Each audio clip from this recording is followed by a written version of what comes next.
God damn, guys. The hell. The hell is right, bro. What the hell is right, man? What is going on, everybody? Welcome back to another edition of NHP, another edition of the news, man, as we are on here yet again for, like I said, another edition of the news. This is episode 292. We are officially 2 months away from episode 300, bro. So crazy work, but Insane. episode 300 is on the horizon, but we're here and locked in like this guy. We are locked in on episode 292, man, as we actually have quite a bit to talk about here today with you guys, man, as there's a lot of drama. There's a lot of just war games confusion, I guess is the way to put it. Really is. There's a lot. There's a lot going on in the world of wrestling right now. Moral of the story.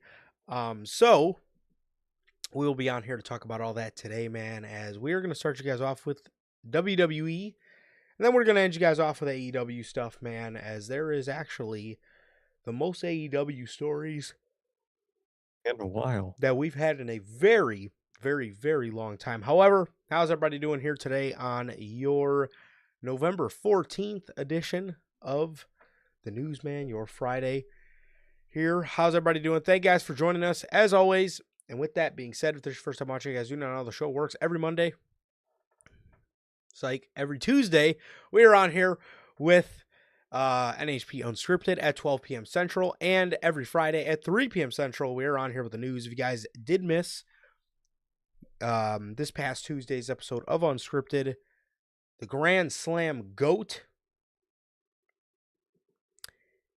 you guys can now watch that on all platforms. That is Spotify, Apple Podcasts, and if you want to see it first, join us right here live every single Tuesday at 12 p.m. Central on YouTube for Unscripted, man. Also, if you guys have not got a chance to get your hands on some of the official NHP merchandise, you guys can now find this live on the merch shop. That is bonfire.com. Link is at the top of the description of this very video, man, where you can get this beautiful piece of Notorious merchandise live on there as we speak, man. And with that being said, if this is your first time watching and you guys do not know who we are here at NHP, I am Johnny, one half of the host of this very show. And as for the other half, we got my man Sir K here. Sir K, please let everybody know what you are smiling about today.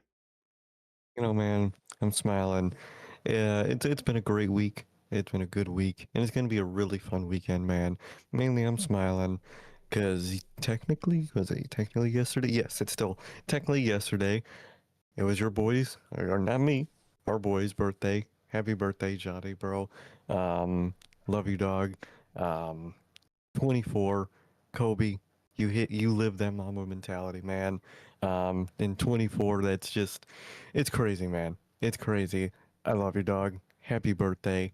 And another year of this, man. Another year, and we're gonna be going hard, man. So truly, always happy birthday, man. That's the only reason I'm smiling. Happy birthday, bro. Happy birthday. But other than that, things been good, man. Things been good. Just been normal, man. Just been chilling, been busy. Other than that, just waiting for these weekends, man. We got what, 5 coming up, I think. I think 4. Is it 4 left or is it 5 left? Wait, is it Pay-per-views? 5? Yeah, Shit. I think it's 5. Full Full Gear. Full Gear 4. Full Gear, Survivor Series, Saturday Night's Main Event, World's End. There you go. There you go. Got 4 of them left, man. And I'm excited, man. And the one of them specifically, I think we're all most excited for, most sad, Oh, most dreading, but most excited for. Um, and then there's all the other stuff in there, man. There's 2 AEW pay-per-views, the most useless war games I've ever seen in my life. But we'll get to that when we get to the war games news. But I'm doing good, man. I'm doing good. How's everyone doing? Like Durante always asks, how's life? How's the families? Life's good. Family's good. How is everybody doing in a live chat? How's everyone doing watching the replay? How you doing, bro? Happy birthday. well, thank you, man. I really appreciate that. As yeah, it's been I say it's been an interesting week. However, everybody, all you guys, everybody that reached out, you guys really made my birthday very special. I'm on the tail end of whatever I was dealing with, which started last Friday. So normally when I do get a little under the weather, it usually lasts me about a week, unfortunately. But I do feel it's just it's this damn dry cough, bro. That's the last bit that's holding on. But other than that, I do feel fine. Other than that, I do feel fine, man. But so that was a bit that's been interesting to work with all week. However, as for my birthday, dude, thank you so much, man. You already know I love you so much, bro. I appreciate the hell out of you. I really don't know what I would do without you, bro. I don't know what I would do without I don't know what I would do without you, bro. Your words, your wisdom, your fucking jokes. I mean, somebody come get this man's. Um, you're the man, bro. So I appreciate you, and I love the post, dude. I love the Kobe theme for the Big 24. Um, I obviously seen that right after midnight when the 13th did hit. Um, and that instantly made the birthday, bro. So I appreciate that. And I appreciate you guys, man. A lot of you guys reached out. My guy, my guy Gotti reached out. And as many of you did as well. So I appreciate it, man. I appreciate it. And uh some things are some things you don't hear a lot, but you do hear them on your birthday, man. So it is nice to hear it is nice to hear people say kind words, man. So I appreciate everybody, like I said, that reached out. I appreciate all your kind words, man, and it really means a lot. It really, really does mean a lot to me. Way much more than you guys know, man. So I appreciate the hell out of everybody that reached out, man, and made the birthday very special, man. But it's gonna be a fun weekend. And then the next 2 weekends are pay-per-views, so those weekends should be hopefully fun as well. We're gonna talk a little bit about one of them. Like I said, we do have a lot of news on war games. But yeah, so that's pretty much what's been going on with me, man. Like I said, still trying to get rid of this dry cough, but seems like water doesn't help even at this point. Instead, it makes it drier. So instead, I'm trying a Gatorade. We'll see how that helps me. Maybe some like milk might be better, to be honest, because like when your mouth's like OJ's really been dry, very you need good. some. That's good. That's good. That's good. Because dude, having that dry mouth, especially with like how dry and cold it is out, that is Yeah, not a good combination, dude. It's horrible. really not. It has been kicking my ass, bro. It's been lethal. So so far the Gatorade's not doing too bad though, Bry. That's Um, good. I must say. However, listen,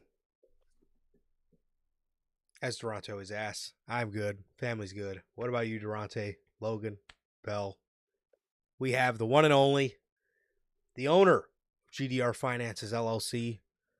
We got Mr. Walk 'em down, cut they shiz off. We got Mr. Walk 'em down and run that marathon. Mr. Walk 'em down and cook that shit up. Mr. Walk 'em down and climb that tree. We have the GOAT, Gotti Devon, is in the house. We got my guy Gotti. How are you doing, bro? How are you guys doing? Thank you guys for joining us, whether you guys are here now or in the Replay Mafia. My guys, JT and JB. Thank you guys, as always, for joining us, man. As, bro, it's okay. First thing we're going to talk about, I don't know about you sometimes, man. I really don't know about you sometimes. And I'm not talking about what you think I'm talking about. What I'm talking about, how the fuck a couple news episodes ago, it was maybe like 3 months ago at this point. How are we talking? And I swear, either you read the spoil sheet or you dead ass just randomly said, how cool would Dead it ass, be if Chicago got an elimination chamber? like, dude. Man, because we did it. I first said it when we were at SmackDown because we were just staying in the arena, vibe was going crazy, and I was like, dude, we need because I think we were talking about how Chicago needs another pay-per-view, and we were like, oh, which one would we get? And I was like, probably I could see Backlash. I would love a chamber though, but I doubt it. Through that lob, dog. Through that lob.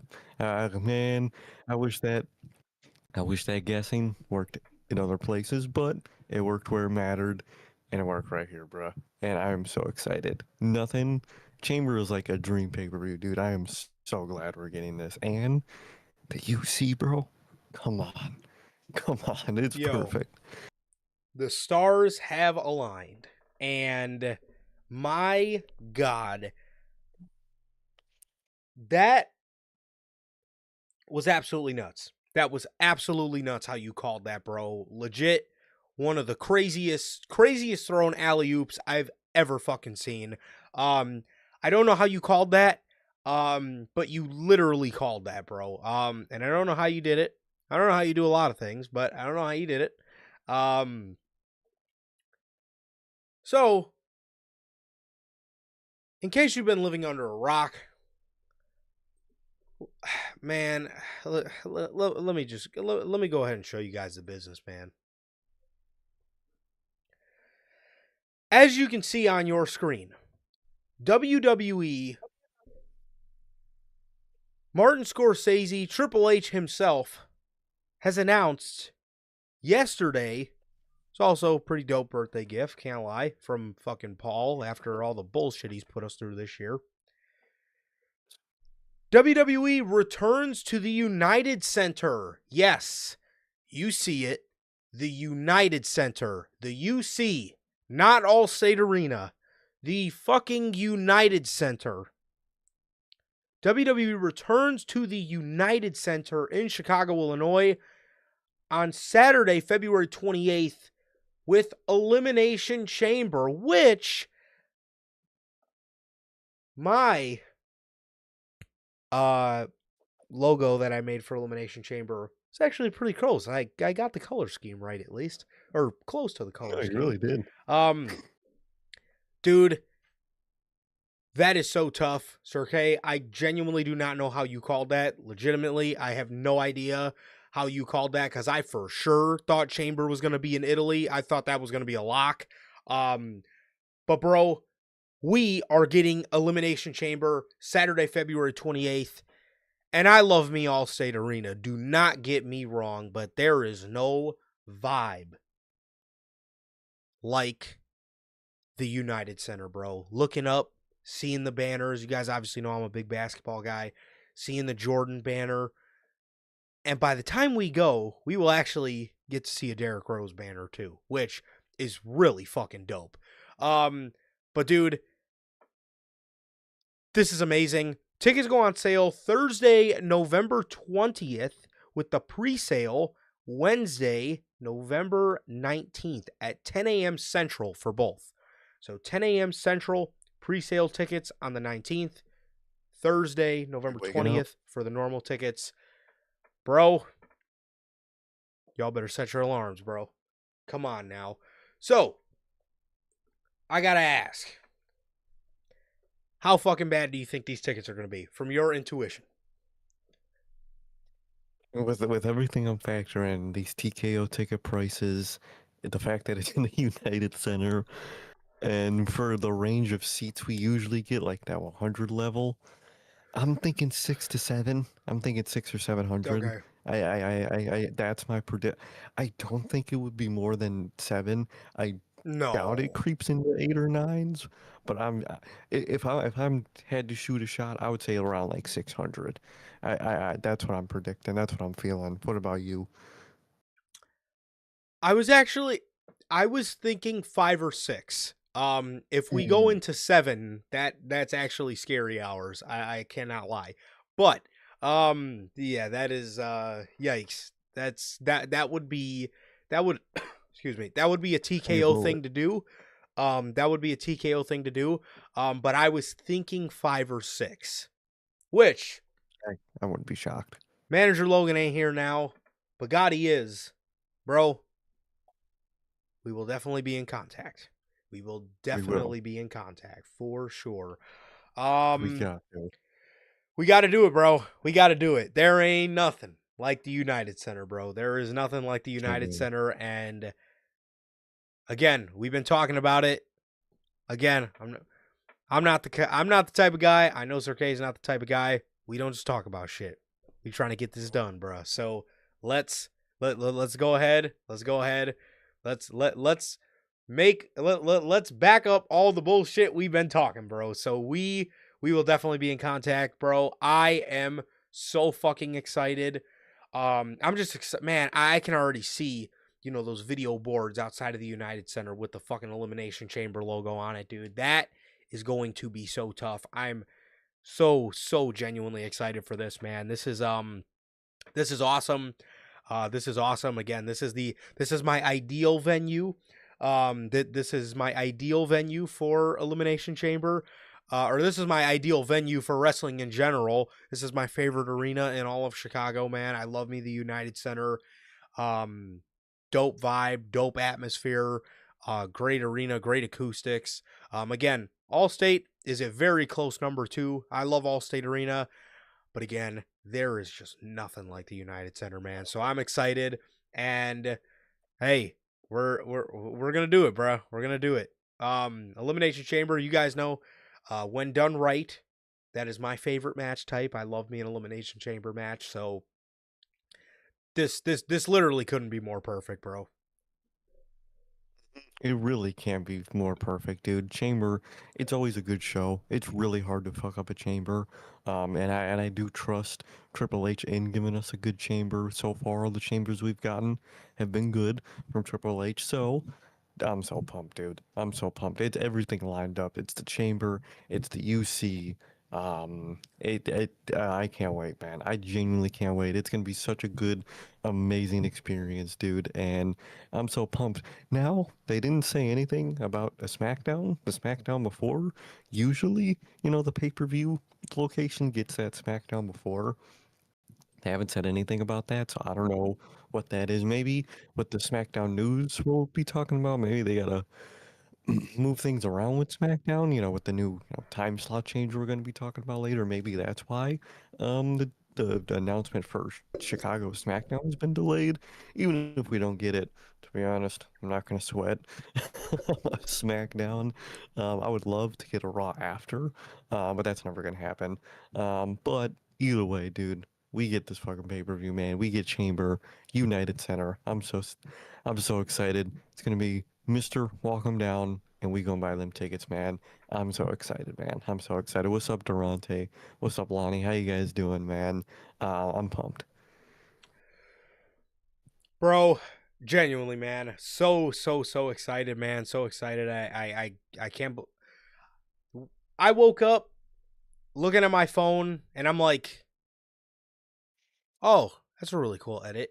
Wait, this fucking this bald idiot posted this. I was like, oh my god, this is by Triple H. I was like, holy fuck. It doesn't fucking surprise me because he's so glued to his fucking phone. He was probably thinking about tweeting out about Cody Rhodes. Maybe can't wait for Cody to be in Chicago with me on fucking February 28th so I can fucking sit there and fucking glaze the man all fucking night and probably have him, retain his WWE championship in the chamber while burying half the SmackDown roster while I'm at it because I fucking love Cody Rhodes. That was the tweet I was expecting from Triple H, but I'm actually looking at this tweet and I'm like, holy shit. I'm like, this is by Paul. Like fucking Paul posted this. And I'm like, oh, And Paul, he finally posted something good. I know, legitimately, man. It wasn't a fucking Cody Rhodes Glaze tweet for once. I was like, holy shit. Um, And that was when dreams became reality, bro. Because I seen the logo. Again, I kept checking his profile picture and looking at his fucking stupid bald head. And I was like, so this is wow. On my birthday too. I was like, man, this is quite the gift. I was like, well, thank you, Paul. Thank you. So yeah, shout out Paul, man. Shout out fucking Paul. But yeah, dude. Saturday, February 28th. You guys already know the deal, bro. If you guys are there, please, please, please come say what's up. You already know how we get down. So we will definitely love to say what's up to some of you guys, man. If you guys see us there. So again, if you are there, please say hello. But yeah, so I'm pumped. I'm pumped, bro. I'm so pumped. I'm so excited. So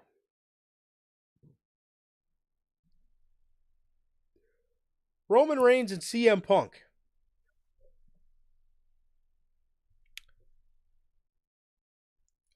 What up, Lonnie? How are you doing, bro? And we got my guy Durante in the house, bro. Hey, we got this news about SmackDown, man. Just hold your horses. We will get to it, bro. Man, um, God, Gotti said. Gotti says he might see us at Elimination Chamber, dude. What a coincidence it would be if our seats were very close to each other. What a coincidence. That would be quite the coincidence, man. However, Lonnie says yes. Thank you, Gotti. Yes, my birthday was yesterday. It was Thursday, November 13th. So, um, Roman Reigns and CM Punk. So, according to JFM McFullen, Roman Reigns and CM Punk will team as Zebra Buddy Cops in the upcoming Zootopia 2 movie.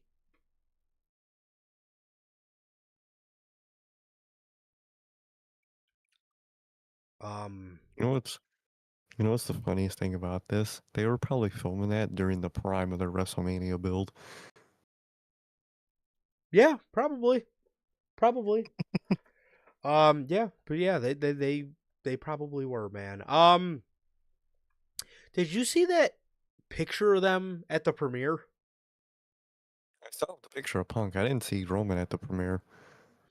Okay, thank you, because people posted a picture of Punk and Roman, but I was gonna say it looked heavily edited. Like that, there's no way that was a real photo. Okay, I don't know if you've seen that version of it, but I was gonna say that if that looked real, or if that is real, then my God, I don't know what's wrong with that picture because it looked heavily edited. But okay, that makes sense. Hey man, uh, it'll be interesting, I guess, to see how their chemistry is voice acting as zebras together. To see if they can bicker back and forth. Again, like Sir K said, similar to the way they did on the way to WrestleMania. So, I mean, good for them. Good for them, man. I'm glad that glad they got this little role here, and I'm glad these guys are able to get roles like this nowadays, man. Because Vince McMahon would not be letting this fly, man. So, um, Unless they got a cut. exactly. So, CM Punk and Roman Reigns are going to be in a Zootopia movie. So, if you guys are a fan of Zootopia movies, or if you have kids that are fans of them, check out Roman Reigns and CM Punk, bro. Exactly. Good for them. Glad they're getting movie roles. Glad they can do movie roles. And good for them, man. If you love that kind of movie, go ahead see it. If you got kids, go ahead see it with them, man. Other than that, good for Roman and Punk, man. Good for them.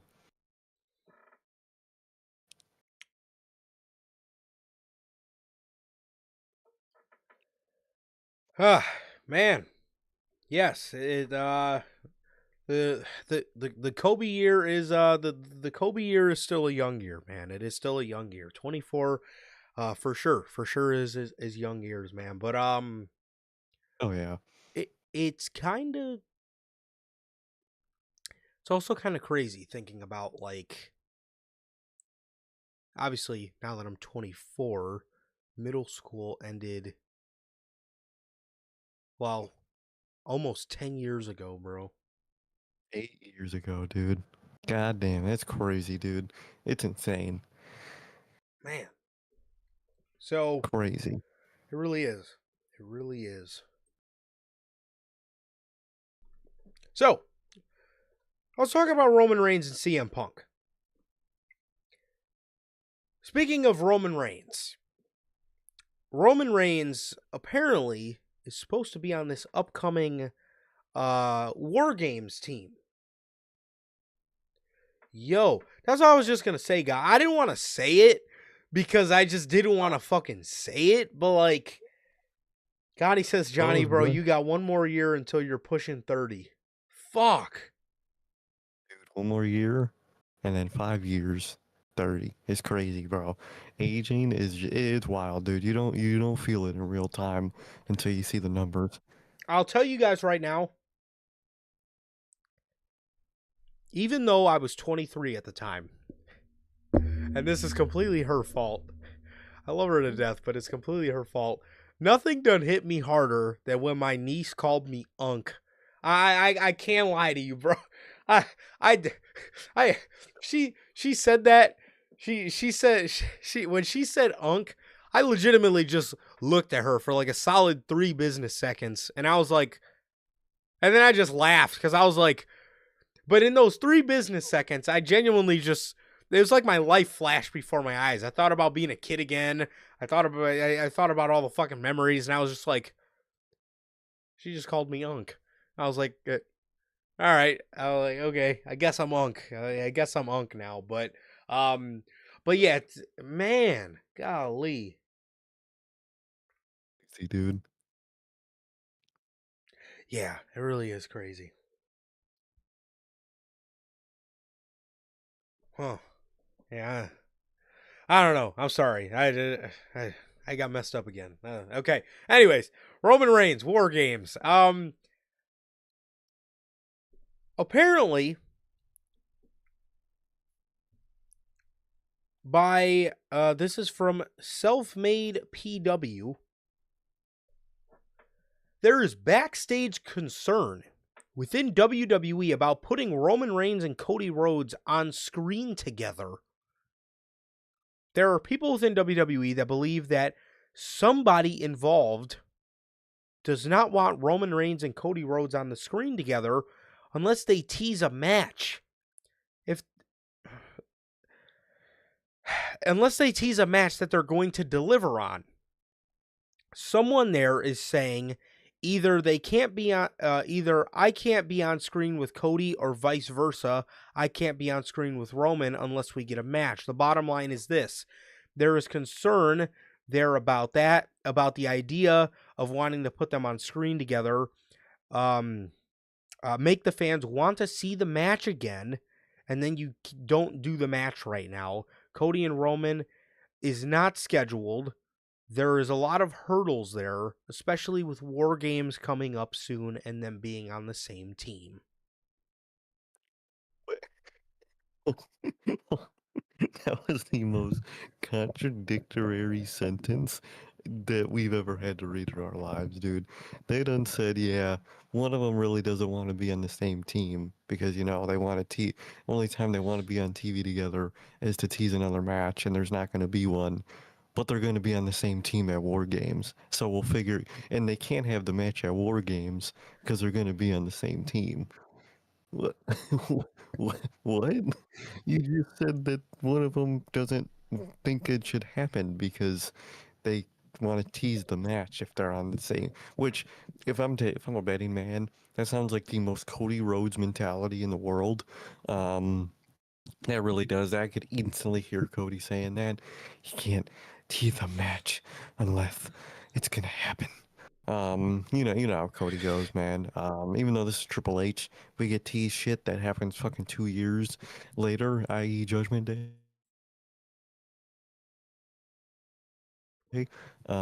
So I don't get that sentiment, and that is probably one of the dumbest things we've ever read. I don't know what that is. Like, this just be, yeah, it's gonna be all, you know, they have history, but like, that's what makes teaming with someone interesting, is when you have that kind of history. That is one of the only times where can they coexist is actually interesting, is a Cody and Roman level thing. People in the business, they're funny. So, this is so dumb on so many different levels. I can't even explain to you the levels that this is so. Okay, first of all, first and foremost, before we even discuss anything that was in the story, Cody Rhodes has no business on this War Games team any fucking way. So that's the first problem. And the second problem, you don't want them on the same team together because you don't want to tease a match. Or not on the same team. Sorry, you don't want them on screen together because you don't want to tease a match. So what happened when they were on screen together when they teamed together at Bad Blood? Yeah. It was fine when they teamed together at Bad Blood. So what is the difference with them teaming together at War Games? That makes absolutely no sense. That makes no fucking sense. Um Again, there's concern about putting them on screen together even though they're going to be teammates in War Games. Again, what was the problem with them teaming at Bad Blood then? As a matter of fact, they before Bad Blood, they did a little segment where they met on a football field in Georgia Tech.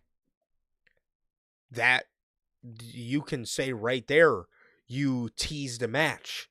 So why do they care about not wanting to tease a match now? Or why do they care about wanting to not tease a match now, but they didn't care back then? And like That you makes care about teasing a match. What about The Rock? That's all that motherfucker does is tease a match that's never gonna. yeah. That's another great point. I mean, can we hold him? Can we hold Dwayne to that standard too? Can we hold Triple H to the standard of teasing things and never delivering on them? Why has he teased Randy Orton and Cody Rhodes for the better part of God knows how long and never done it? Why has he teased The Rock being involved with every major storyline there is to be involved with? Don't make sense, bro. It don't make sense. So,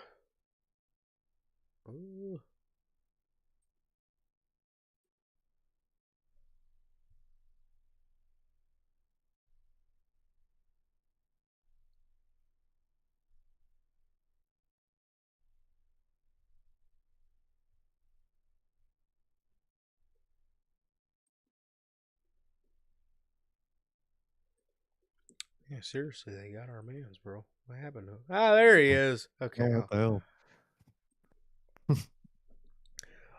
What was I saying? Yeah. So, yeah, back to what I was saying. Is like, again, can we hold The Rock to that standard too? Why is he involved in every major storyline there is to be involved with? The Bloodline, Cody Rhodes, fucking John Cena, all this stuff, and he never shows up.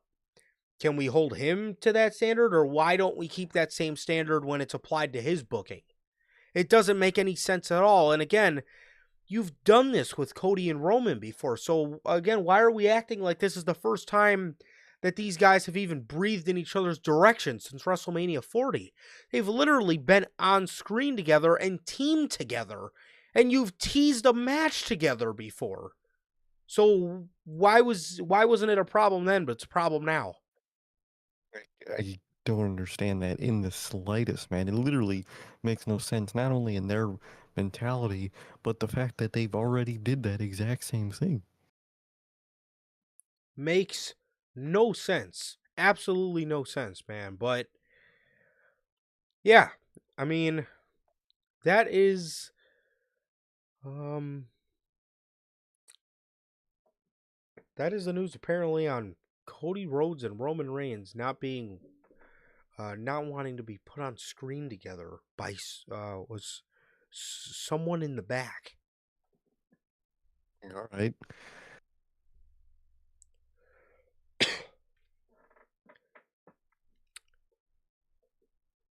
Speaking of Cody Rhodes, his arch nemesis said no one ever because he just packs him up every time. Drew McIntyre.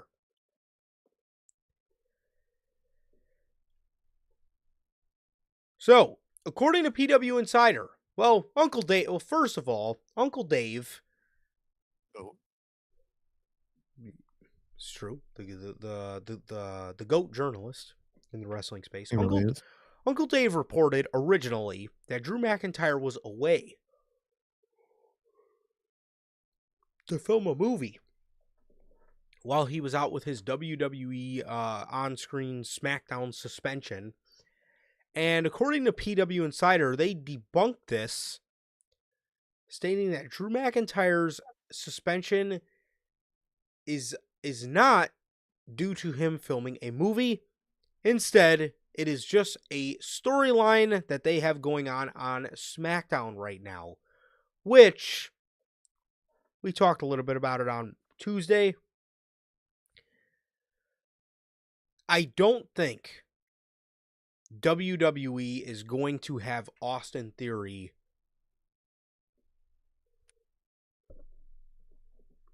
be in War Games now. I don't know if maybe they just feel like he's not a big enough, name to be in there. But if Austin Theory is still in, I could. Drew McIntyre obviously is going to be in it. I feel, especially if this is all just a storyline, he's going to be brought back to help the Vision inside of War Games. Um, but if Austin Theory is still around, and they if Austin Theory is still around and they, put Drew McIntyre in there, could he replace Brock? Which is very interesting to me because I guess that would mean there was smoke to the fire on a lot of those stories about Brock being, I guess, WWE being upset, thinking that Brock would make a bigger impact upon his debut. Either way, either way, especially with them putting Cody Rhodes in War Games, it only makes sense for them to put Drew McIntyre in War Games. I mean, it. I would rather them do that than just have Cody Rhodes pack Drew McIntyre up at Survivor Series in another one-on-one match, because at that point, Drew McIntyre might as well just ask for his release papers, because there would just be no coming back at that point. You could come back from another loss like that, man. So I think they're gonna put him in War Games. I see it. They put Cody in there for no reason. He's got his beef with Cody. I think it aligns perfectly, and I think all that stuff about Brock might be true. I think they are disappointed in the numbers Brock did in the reaction. Don't know what you expected, but they expected a whole lot that they didn't get, and I think that is very true. And I think they want to look at Drew as one of the replacement big name for Brock. I could see that. But like I said, do not rule out the possibility of them feeling like Austin Theory maybe isn't a big enough name to be in this match. So instead, they want Drew and Brock along with the new Vision, I guess, with Logan fucking Paul. So there is that. And going back to the babyface team for Survivor Series,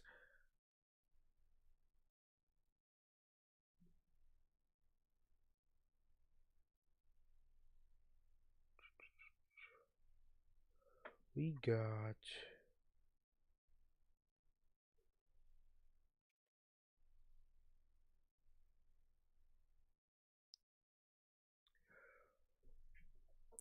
according to Self-Made PW, the original plan was for John Cena at Survivor Series to officially become a Grand Slam champion in San Diego by defeating Dominic Mysterio for the Intercontinental Championship. The match ended up happening on the November 10th episode of Raw. However, Cena won the IC title during his farewell appearance in Boston. John Cena is still planned for Survivor Series, though, as he will be a part of Team CM Punk in War Games. They go on to say, I was informed this morning that John Cena is going to be in the War Games match with CM Punk. He will be on Team Punk. Corey Hayes of Body Slam has noted that Cena being a part of War Games has been discussed for a couple weeks. The War Games matches were finally made official on Monday Night Raw with Team CM Punk versus The Vision.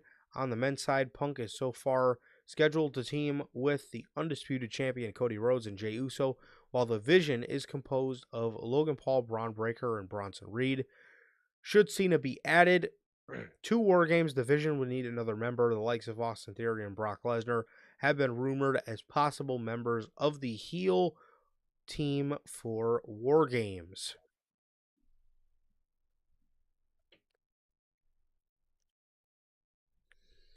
How do you feel about John Cena being in War Games?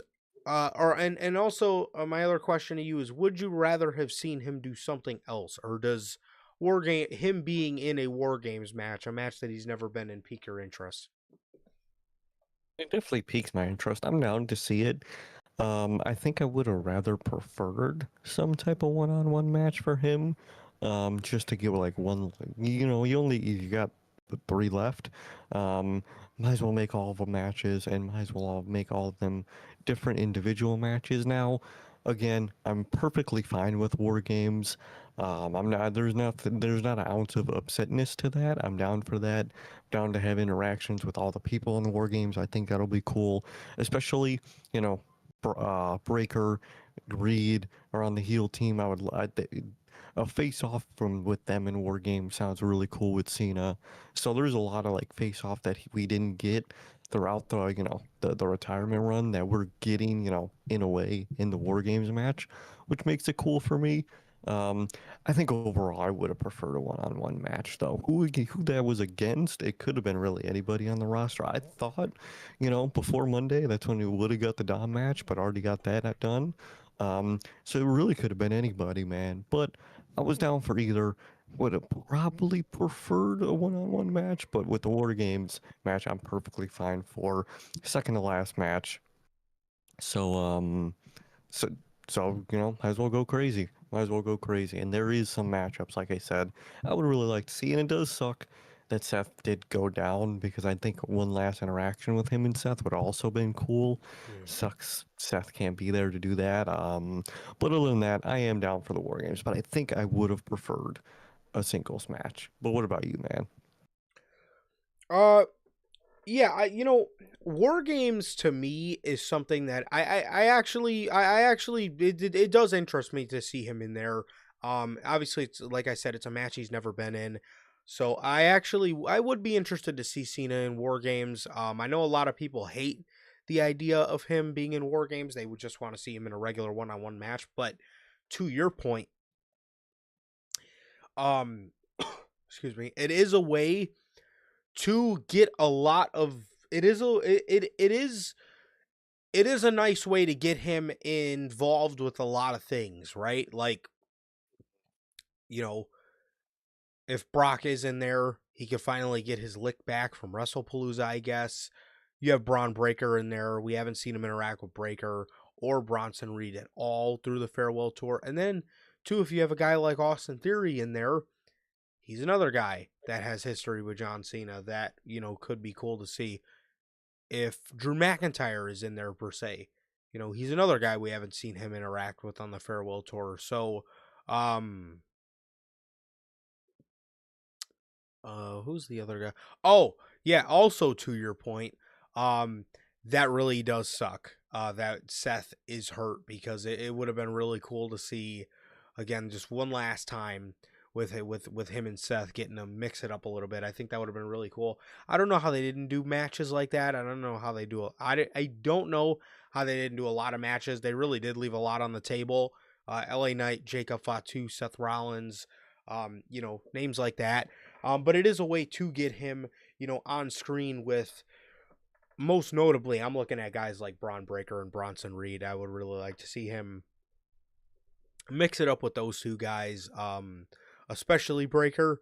Um, Another match I'm surprised they never ended up going with, but Oh, to dude, each their own, I guess. you know what sucks with them damn near punishing LA Knight is I don't think he'll be in War Games, and this would have been his chance to interact with Cena and in the retirement tour, Yep. and they're punishing him, so he's not going to be in the match. That's crazy, dude. Which Gotti says, and it is Well, true. This will be John Cena and Logan Paul's third match I didn't on the want to bring it up retirement because I tour. didn't want to think about it, but goddamn.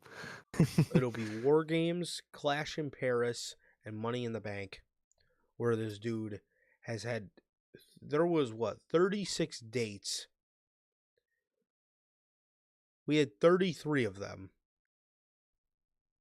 that didn't include Logan Paul.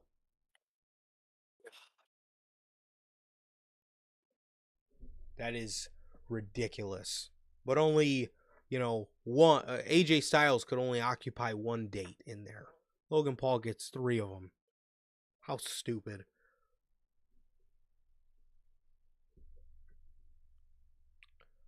Let's see. Yes, but nonetheless, it does interest me for sure, and I would like to see John Cena compete in War Games, man, as he has never before. So,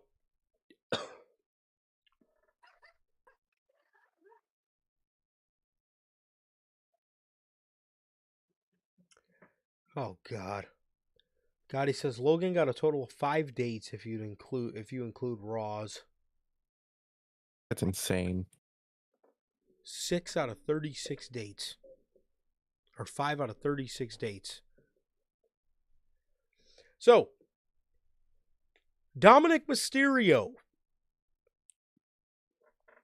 obviously, now that Cena is out of the picture for Survivor Series, according to Uncle Dave, Rey Mysterio versus Dominic was reportedly planned for Survivor Series War Games.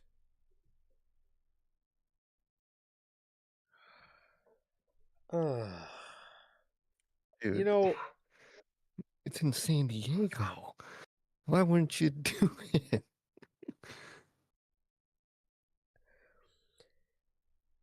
Even with, okay, first of all, even with them not being, even with these two not being on the, fighting for the IC title, I mean, even with these two not going for the IC championship, what are you going to have on that show? And you don't have a WWE, you don't have any world championship match on the show because both world champions are going to be in War Games. You're not telling me the undercard to that is going to be like just Nikki versus Vacker, are you? Because if I was Triple H, it's in San Diego, dude. It is literally in 619. So I don't know. If I was WWE, I would just throw the shit on there as an undercard match anyway. Why the hell not? You have absolutely nothing else going on for you. The IC champion is going to be in War Games. The 2 world champion are going to be in War Games. I don't even know who the U.S. champion is right now. It's Dragunov. My bad. I remember. It's my bad. That one was on me. It's Dragunov. You could throw a Dragunov match on there, but what else are you gonna do? You gonna throw the fucking women's U.S. title on there? You gonna throw Becky Lynch and Maxine Dupree on there? No. Oh, God forbid they throw a tag title match on the pay-per-view. We all know they're not gonna do that. So, in all honesty, just put the fucking match on there. I don't know why it's not planned anymore. I don't get that, man. You have the easiest layup possible for a very fun, just straight up singles match that has story, that has 2 people that city is gonna love and hate simultaneously at the same time. That is the layup of all layups, and Triple H just dead ass just walked past him, just didn't catch the ball, nothing, just walked past him. Just do it, because like you said, all the possible undercards for that fucking show look so goddamn boring. I swear to God. If we have to get, when you said that, I was like, oh my, if we get Nikki Bella and Stephanie on the undercard, what are you gonna get, Jade and whoever the fuck she's facing? Like, what is that undercard gonna look like? Just put that match there, please. Please. Please. Please just do it.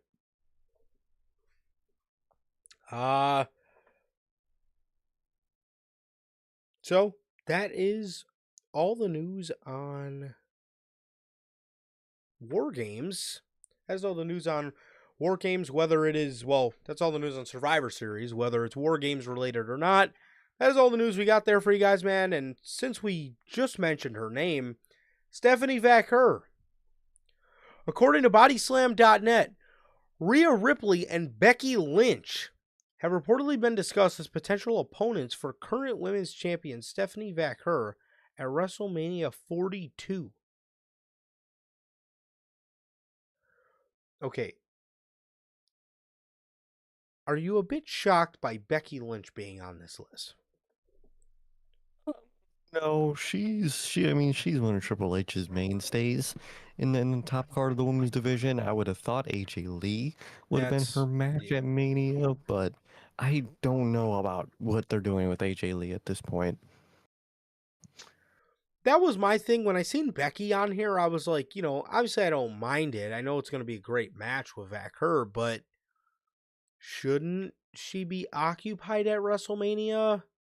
I just would think, unless WWE is legitimately just, I don't know, never going to use AJ Lee again. Why did she sign a one match contract? Because from what we heard, she signed a multi-year deal. So are we not gonna have her back for Mania?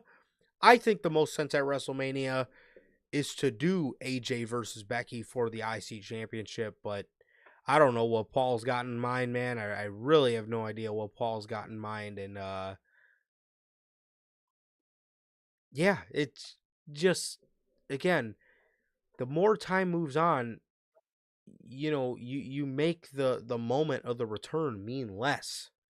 Because Yeah. and again, it's not because of anything that AJ did, but um it's your lack of using her, man. You let the hype for it die down. You willingly sat there, which is a classic Triple H thing at this point, but you willingly sat there and watched the hype die right in front of your face, and you did nothing about it.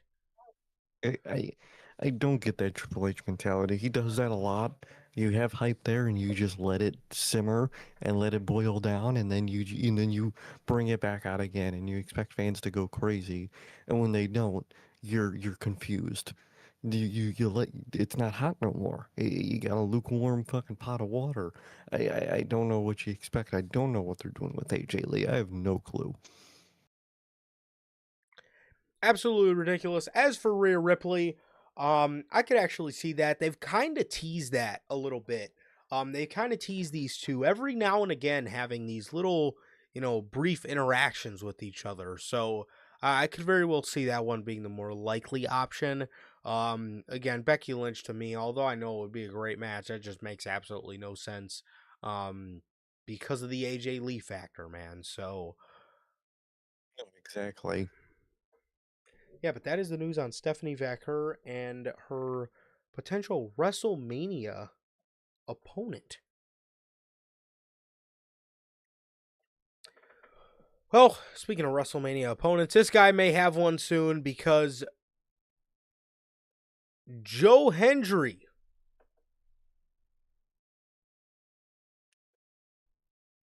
got some news on Joe Hendry, man. As you guys are never going to believe what we have to tell you.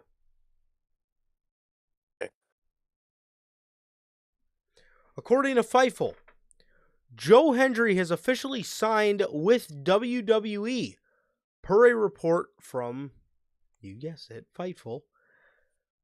He is now expected to be full-time with WWE and is listed internally on the NXT roster. PW Insider reports that the belief that was that Hendry would sign a contract with WWE once his TNA deal expired this coming December. But WWE stepped in to acquire his deal early. And that goes to show you right there. This is the whole reason the TNA partner, this is one of the main reasons the TNA partnership happened to begin with, was because they wanted one guy. They wanted Joe Hendry, and they wanted to absolutely scavenge that man from TNA. Oh, 100%. That's like you said, that's the whole reason they got this partnership. That's the whole reason WWE is working with them. They're gonna pick this. This is the first bite. This is the big bite. They're gonna pick that roster clean of everybody they want, and then leave the carcass of TNA. TNA is already doing the job for them. That shit sucks. I don't know what fucking certain people are saying, which we'll get to. That shit is far from the second biggest company in America, or whatever the fuck was said. They are morons, and working with WWE just proves they're morons because they just lost one of their top guys. Joe Hendry already signed. That was inevitable, and then TNA literally just let it happen. They sat in the chair in the corner and watched this shit happen, man. So crazy. I don't feel bad for TNA at all. They're complete idiots. They're gonna destroy their own company like they do a million other times. And this is the first pick, and they are going to be picked clean of that roster. So Joe Hendry, he's going to be going over there. He's probably going to beat LA Knight tomorrow in a squash match, and or tonight actually. It's tonight. He's probably going to beat LA Knight in a squash match, and we'll see how it goes from there. I am praying that Joe Hendry is Solo's opponent, because if they put him against LA Knight, that is going to make everybody look horrible. It's going to make LA Knight look horrible. It's going to make WWE look horrible. It's going to make Joe Hendry look horrible. Because Joe Hendry is not really in the ring. He's not really all that. So if you're putting him up against a guy like LA Knight, and this guy obviously is a much better wrestler and the fans love him, and you're having him get squashed to another guy that's very mega over, that that is no good for anybody, man, and that is going to do nothing but get Joe's start off to a rocky start in WWE, man. But Joe signs with WWE. Like I said, completely seen this coming. This was one of the main reasons WWE was interested in working with TNA in the first place. But yeah, he is signed with WWE, and they have acquired his deal earlier than expected.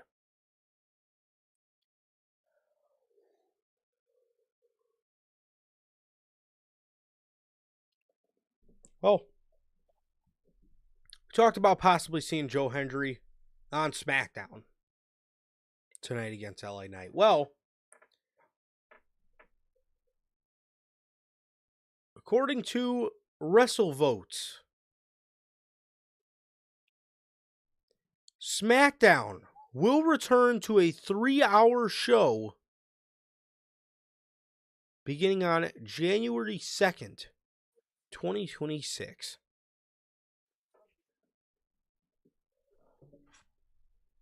They Oh. just don't learn. They don't learn. They really don't learn, bro. This shit, dude. This shit don't even work at 2 hours. You're bored 30 minutes in.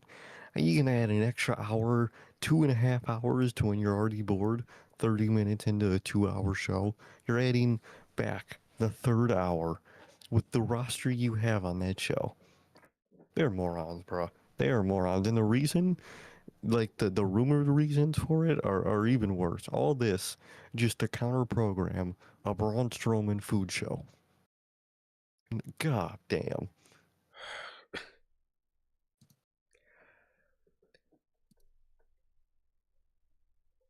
What is there to say other than, did you not learn?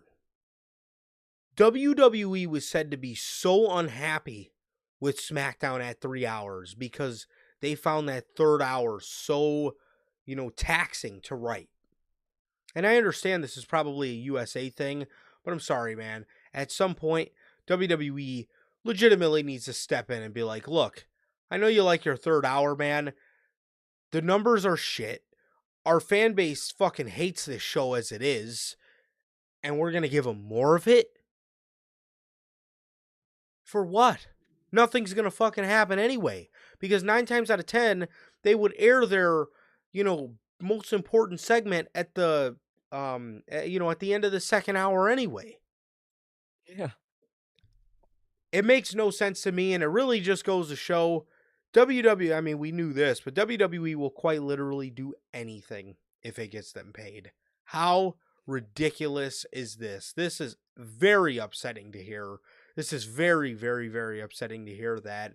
WWE, we just talked about it with Triple H, and letting the hype die down right in front of his face.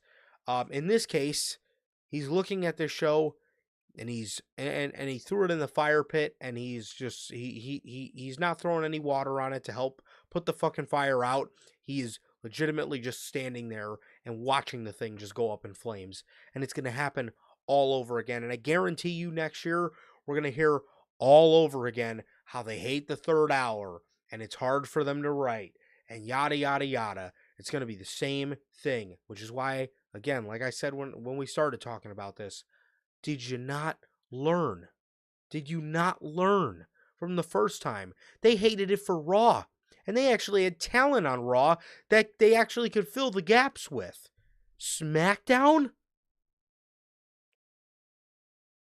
Literally half the time, Raw isn't even the 2.5. Half the time it's like 220, 215. Very, sometimes you get 230. Half the time they don't even do the 2.5 hours for Raw, and they actually have a roster. And you expect a full 3 hour show for what are you gonna put on that show? What are you gonna put on that show? You have nothing. Absolutely ridiculous, man. Absolutely ridiculous there. SmackDown. SmackDown moving back to 3 hours at the top of the year, man. What a joke. Speaking of jokes, this is our yes, this is our final WWE story for the day. West Side Gun, the rapper and promoter of Fourth Rope Wrestling. If you don't know who West Side Gun is, listen to the Hurt Syndicate's theme song. He is the one that says, "We hurt people." So, West Side Gun.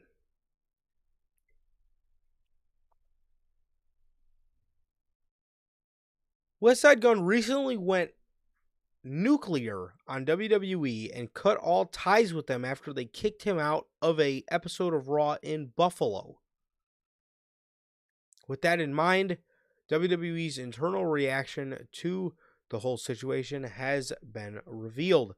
While speaking on the Raw post-show, Sean Ross Sapp explained the situation between West Side Gun and WWE have been building for a while. He noted that West Side Gun is a huge wrestling fan who genuinely supports the business and even helps create opportunities for people in it. However, WWE is not happy about the rapper using intellectual property that they believe is theirs. Sapp says, I was told this when it happened. West Side Gun is a massive wrestling fan, really supports wrestling, really loves wrestling, provides people jobs and opportunities in wrestling. And I know that WWE was not thrilled about him using what they feel is their intellectual property. All this started after West Side Gun said he was kicked out of Monday Night Raw in his hometown just a few minutes into the show, even though he spent a lot of money on tickets, travel, and a hotel. He said this really hurt him because he supported WWE for years and helped make wrestling look cool to many people who stopped watching wrestling. West Side Gun had this to say. Monday Night Raw starts at 8 p.m. I was kicked out by 8:03 after spending $5K a seat plus travel and hotel, etc. in my city for absolutely nothing. He says, "No lie, the kid in me, no lie, no lie, the kid in me's heart broke today." He says for that day. He says for years, I mean, nobody with 2 feet has spent the amount of money that I've spent supporting and pushing a brand that I've loved since I can remember. I made people who hated the product watch it again. He says I made it look cool when at first people thought it was nerdy. I was threatened to take everything out of my music, which I only did to pay homage, or my whole catalog would be demolished.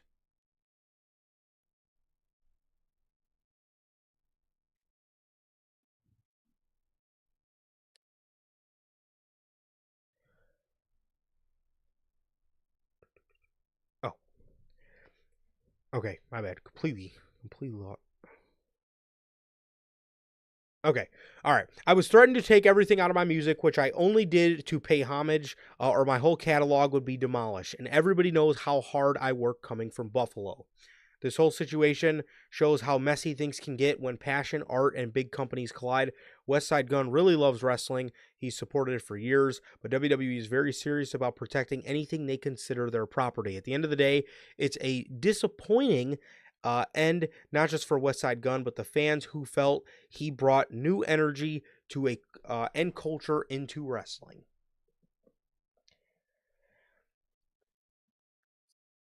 That is so fucked up. West Side Gun literally the dude sitting at, you could literally go back years and see Mm-hmm. this man sitting at wrestling shows, and they threaten to demolish his catalog because he has pictures that he uses as album covers, which again, he's not doing it to be an asshole. He's not doing it to take money off of your fucking table. He's doing it to pay homage because he's a genuine wrestling fan. You listen to this dude's bars, this dude's got wrestling shit riddled all in his music. He's a genuine fan, bro. He's a genuine fan. You kick that man out 3 minutes into the show. Didn't refund him. Kicked the man out. What is this company, bro? Honestly. This isn't even like a company. It's there's I don't know, man. It's horrible, dude. These people are horrible. You first of all, you can legally do that, no problem, and you could use any image as an album cover. And if WWE, man, they're so selfish and they're so weird about their property and all this and all that, dude. They're ran by just horrible people, man. And this is just one of those examples of it. And then like like Gotti says in the comments, dude, it's 100% because of the Hurt Syndicate theme. It Yes. has nothing to do with the intellectual property. WWE hates people that been in competition, that works with Yep. competition, anything. So they made the Hurt Syndicate theme, especially, with MVP being in the Hurt Syndicate and how much Triple H doesn't like MVP. It's 100% because he made the Hurt Syndicate theme, and that's just crazy. That's petty. This man spent 5 plus K to go to your show. You kick him out instantly. You always show these celebrities in the crowd that obviously don't give a fuck. You have one that goes there under his own fruition, that likes being there, and you kick him out. You people make no sense. The TKO version of this company business wise, some of the worst business and some of the most um, burning bridges business I've ever seen in my life. They're burning bridges with arenas. They're burning bridges with networks. They're burning bridges with celebrities that like and watch them. With wrestlers, with contracts, all this, doing nothing but burning bridges, and it's gonna bite them in the ass in the future so hard. I can't wait for that because that's crazy, man. He deserved way better than this. Man, that um that is just absolutely ridiculous to me. And again, not even to mention all the AEW stuff, but yes, like you said, it is 100% because that is, at least that's another part of it that they don't like. Um this dude this dude is in cahoots with, the Hurt Syndicate and MVP.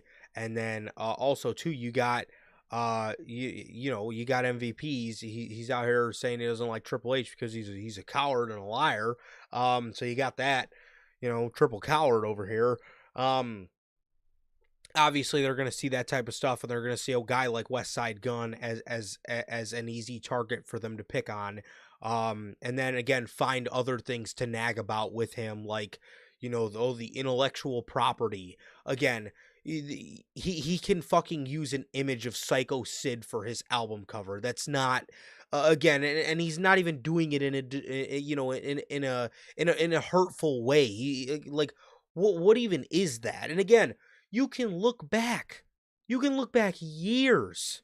Years this guy's been sitting in the front row And he fucking and again, these fucking morons, these half-witted idiots like fucking Tony Hinchcliffe that you fucking bring here to watch your show, they don't give a fuck. They sit there, they fucking they lean on the barricade, they fucking look around for a little bit, and then they probably dip. They don't give a shit.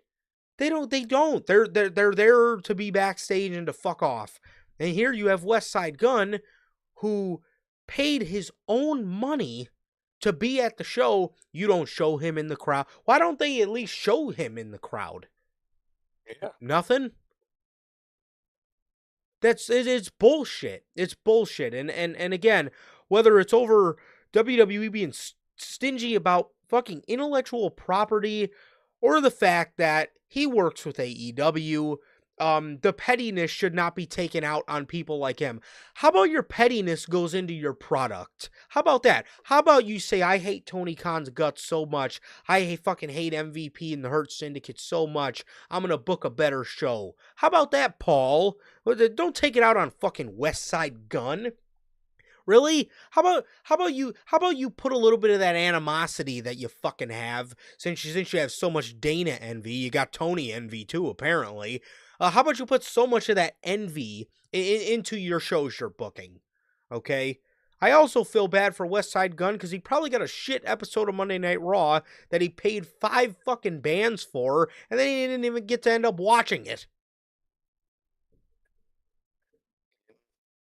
First of all, the fact that a ringside seat to Raw is 5K in itself is its own fucking crime.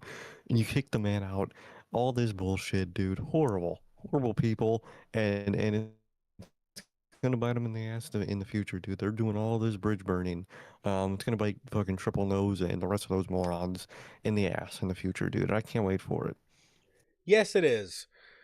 So West Side Gun was kicked out of Monday Night Raw, man, and you know, if I was Tony Khan, I would have had this motherfucker sitting front row on Wednesday, and I would have showed him on camera. After the first segment, I would have showed that man on camera. Oh, look who's here! It's our guy, West Side Gun, the guy who's a genuine fucking wrestling fan that genuinely comes to support because he's an actual fucking fan that cares about the product. I mean, look at what they just said with Post Malone. Oh, Post Malone showed up again. Rumor has it, according to Jelly Roll, he's getting into wrestling. Yeah, West Side Gun been there. Mm-hmm. The fuck out of here, dude. Intellectual property. This is the same company that used Great Balls of Fire, the name and the song, and then got a case for Dude, it. yeah, because Vince just played the song in the ad, not even giving a fuck, just played the song. What did you think was gonna happen? Insane. This company, TKO, they're bold motherfuckers, dude. They really are.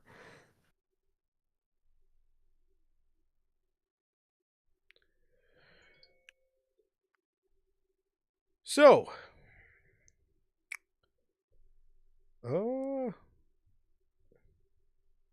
yo, what is this phone, bro? Okay. I'm sorry, guys.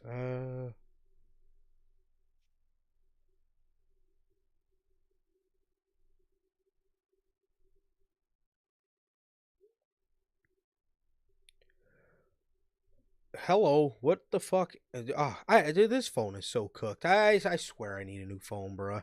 Okay, all right, okay. Sorry, I'm trying to get us situated here.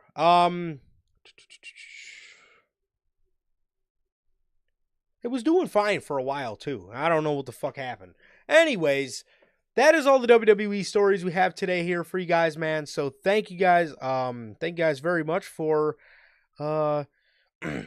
hanging out with us for the WWE portion of it. And now we also have to give another special thank you to the great people over at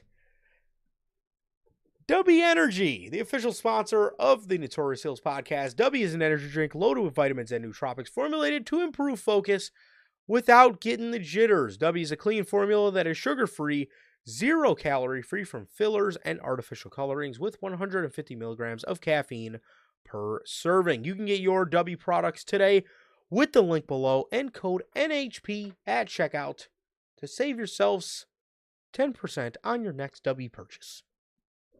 Truly, always got to shout out W with a workout, whatever you may need the energy for, whether it's birthday, whether it's Christmas coming up, man. Hey, Thanksgiving. If you're a morning Thanksgiving family, some are, and you need to be up in the morning, maybe with your turkey, might want some W, man. I don't know about that combination, but you can have it, man. You can have it, and it'll still taste good, man.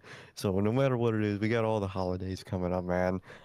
Again, birthdays, Christmas, Thanksgiving, maybe, and all these pay-per-view weekends, man. If you want to stay up, if you want to have the energy, no jitters, and have it taste good all at the same time, always gotta shout out Dubby. Yes, sir. Yes, sir. Yes, sir. As always, thank you again to the great people over at W Energy, the official sponsor of what we do here at NHP. Well, speaking of them, but MVP. Bro, these tangents MVP goes off on Triple H have got to Fucking be hate. about the funniest shit. That is some of the absolute funniest shit I've ever heard. What was the one you showed me yesterday? The article started off with like MVP MVP calls said. Triple Go ahead. Go Triple H a coward and a fraud. I know coward was in there. I think Was it fraud coward and was a the liar? coward and a liar. That's what it was. Somebody's a coward.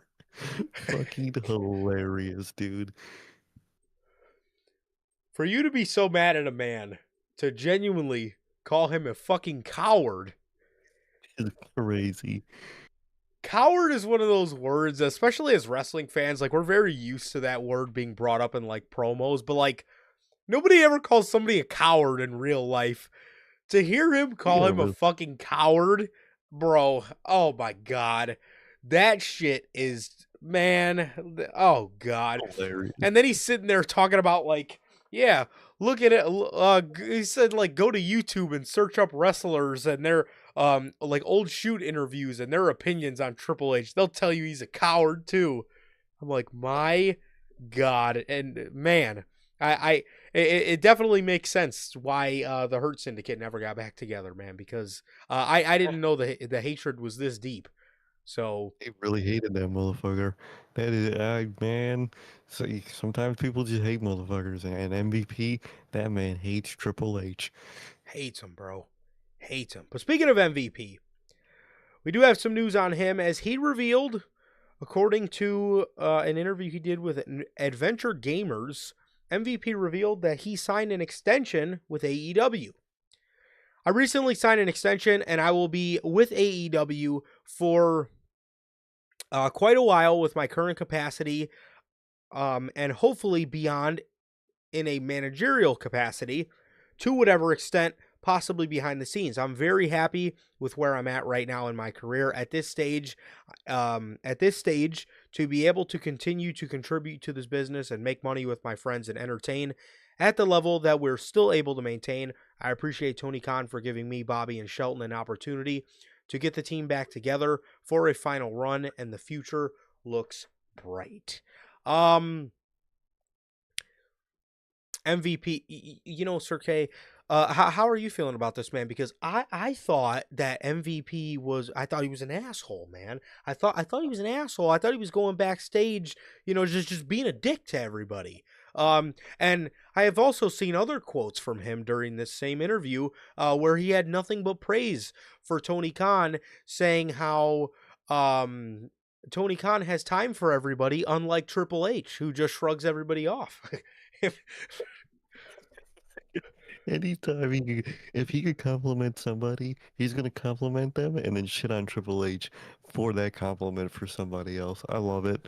Uh, just yeah, man. Tony Khan, he's a great boss. Unlike that motherfucker Triple H. Fucking hilarious, dude. But yeah, dude, I thought he was, some super, prick backstage that was strong arming everybody in the back and shit.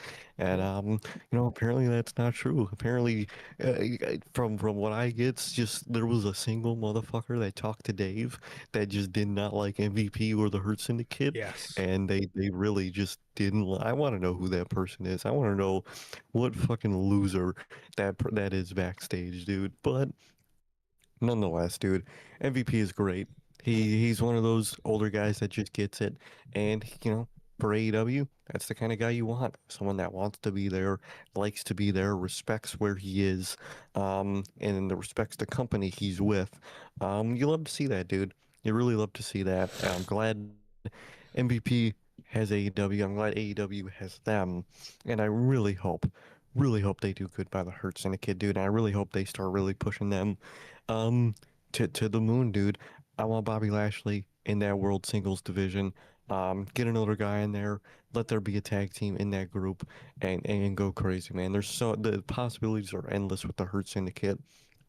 Bobby Lashley is world champion material. He should 100% hold that title at some point. And I really hope they do it. But I'm glad, they love AEW, and I'm glad AEW seems to overall like at least MVP right now. And hopefully that little, low-key punishment they were doing to the Hurt Syndicate really ends soon. I hope so. Yeah, I think it will. I think it will, man. Yeah, you could definitely tell them pumping the brakes on the Hurt Syndicate was definitely odd, but I do think it is coming to an end. However, yeah, I mean, you summed it up perfectly, man. I mean, that is what AEW needed. Okay, AEW for so long had people in the company talking shit about the company. Nobody wanted to fucking be there. Nobody respected Tony Khan. So again, to hear that there is somebody back there who is as respected, revered as MVP is, even though somebody told Dave he was an asshole. The other stories we hear is that people go up to him constantly and ask him for advice. They ask him, they ask him for his intuition because he's a vet. And he's more than happy to be there and contribute. And it seems like he's thankful for Tony Khan. He's thankful for AEW. He's thankful for the workplace. And again, that is what AEW needed. So, um, uh, again, man, I mean, I can't say it enough. That very same thing or the opposite of that is literally what almost completely killed AEW, at least morale wise, a couple years ago, and that's what they needed to do. And then they've got a lot of the snakes out of the garden, man. So hopefully, hopefully they continue to enjoy their time there, man. Because I don't think Triple H is going to be taking them back in WWE anytime soon. But no, So I do mean, I. and I am glad I am glad that Tony Khan does like having them there as well. He obviously loves Tony Khan. He says, like I said, the man said it himself. He said, Tony Khan, he's got time for everybody. Unlike Triple H, he shrugs everybody off. So, um, yeah, I mean, it's a great thing for MVP, and it's a great thing for AEW to be able to have the services of the Hurt Syndicate, man. So Truly there you go. Speaking of people talking bad about AEW, Chris Jericho. crazy to say. Yes, an AEW original, an OG. Quite literally. Chris Jericho had some pretty interesting things to say that raised a lot of eyebrows. Chris Jericho was speaking on a recent episode of Talk is Jericho, and he said the TNA crowd looked like the second biggest company in the world at Bound for Glory. Yes, that's because they're WWE meat riders, Chris. Do you not understand that? I think he's hopping on that train, so you gotta hop on that train, I guess. He definitely is. He says the crowd looked huge. It looked huge. It was like a WWE level crowd. The place was packed. I was watching this and not saying anything out of school here, but comparing it to watching Dynamite when they went to the ECW arena which looked like a Tony Condello taping. Sorry, it did. TNA looked like the second biggest wrestling company in the world, and that was amazing. The presentation was amazing.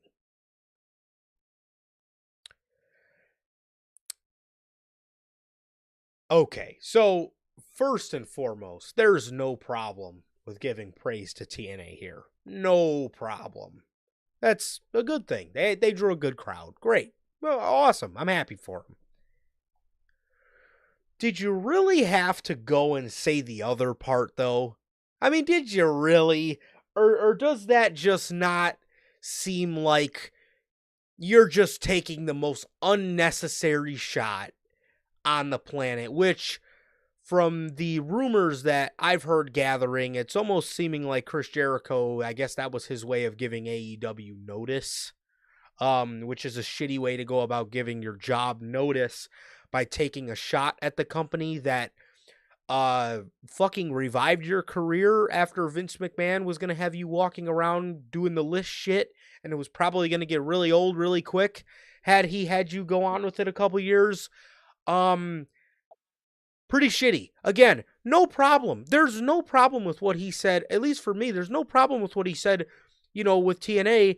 He's praising them because they drew a good crowd. Okay, cool, fine, whatever. Fucking yippee-ki-yay. Great. Enjoy your great crowd. Yes, they did draw a good crowd. It looked great. I'm fucking happy for them. Did you really have to go and say that their ECW arena taping looked like a Tony Condello taping? Chris, you've been at a lot of these smaller AEW venue tapings too. So what does that say? Again, what does that say? Are you making fun of them because you've performed in front of those crowds? So, I mean, what? Again, very shitty. And first and foremost, the ECW, the 2300 Arena Dynamite tapings, they didn't even look Great. that bad. They didn't even look that bad. It was a very ECW setup, but you could tell that's what Tony went for. He's a fucking ECW guy. Of course he wanted to pay homage. It's fucking Tony Khan. I mean, it's like, but did you really have the only thing that looked weird in the ECW arena was that they like put the ramp right next to like one of the structure poles. I don't know why they didn't like move it out the way a little bit, but like other than that, I mean, it didn't look that bad to the point where you got to fucking sit there and bake them and just pretty much say, yeah, TNA's better than them now. I don't know, man. It seems like he's trying to curtain jerk a little bit, which is probably what he will end up doing when he goes back to the company. But really shitty way to talk about the company that, you were a leader for a lot of years. So I don't really get that. And a company that, again, Chris did a lot for AEW, but AEW did a lot for Chris too. So don't get it twisted, man. Chris Jericho, did he forget that that he had the best storyline on Monday Night Raw in 2016 and Vince McMahon spat in his face and put him second on the WrestleMania card when he told them they were going to be the main event just to tell them their match sucked? That's again, wasn't that the straw that broke the camel's back? So let's not forget that AEW did a lot for you as well, and I don't think the unnecessary. I don't think the roast was really that necessary, bruh. No, I really don't get it, and that just seems really fake to me, man. Especially like you said, you bring up, the whole, Vince stuff. What about the Triple H stuff, man? Didn't you want to use NXT people on your Mm-hmm. cruise? And Triple H basically told you to fuck off. So that's, when you dipped your toes in outside the company, which started this whole process. Um, where you're about to go work for that dude and probably praise that dude nonstop the second you get there when you don't even really like the dude in the first place. See, it's that type of shit that like a lot of people do. They say, tribalistic shit only comes from the fans, but it really is, you know, portrayed from wrestlers that do shit like this. Like I get, you don't doesn't mean you have to talk just nonstop good about the company you work for if they did something stupid or lame or whatever.